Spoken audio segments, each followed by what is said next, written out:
माझे नाव तन्मय प्रशांत जाधव. इयत्ता तिसरी. शाळेचे नाव जिल्हा परिषद प्राथमिक शाळा चोपटी. अध्यक्ष महाशय, पूज्य गुरुजन वर्ग आणि इथे जमलेल्या छोट्या मोठ्या बालमित्रांनो, आज मी तुम्हाला जे काही 4 शब्द सांगणार आहे ते तुम्ही शांतपणे ऐकून घ्यावे अशी माझी नम्र विनंती. वाचन हे ज्ञानार्जनाचे साधन आहे. संस्कार आणि संस्कृती संवर्धनाचा महत्त्वपूर्ण उपाय आहे.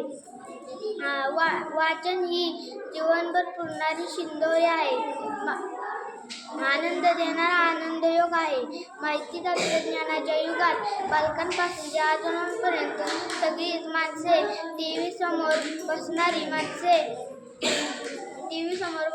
माणसे स्वतःसाठी दररोज 4 ओळी वाचायलाही तयार नाहीत.